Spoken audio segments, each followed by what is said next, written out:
I was very lucky in that I was recruited by Nesta, which is an innovation agency in the UK, and given almost a blank sheet of paper. As an innovation agency, Nesta had been observing that a lot of talk about open innovation and open source and collaboration, but at the time, about 4 years ago, wasn't really looking at it. So they recruited me to look into that, and over time we built up.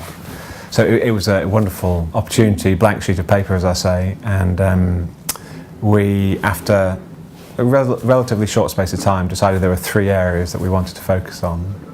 One was the way that big companies and small companies can innovate together, inspired by the likes of Procter & Gamble and IBM, who'd been doing this for a few years and were sort of leading the way. Another area is working with universities, and in particular this whole conversation around interdisciplinary research, which still goes on. And the final area, possibly the most exciting but the most fuzzy as well, was around the way that the web is changing society, economy, politics, really at its top level. And we did a lot of work with so 4 years ago, when social media was still not that developed and advanced, so Twitter didn't exist, and Facebook was only just coming on stream.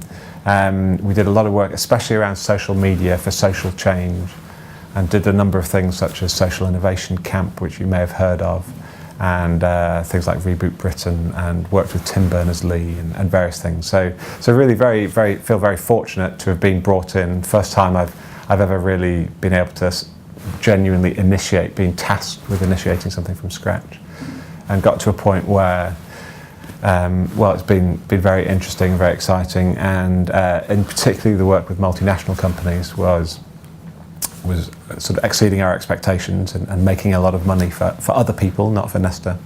And Nesta's board was saying, okay, we sort of set as a challenge to spin this out as a standalone company, which is what we did 7 weeks ago, and that is called 100% Open, and we're an open innovation agency. So yeah, that's a little bit about how I've come to where I am now.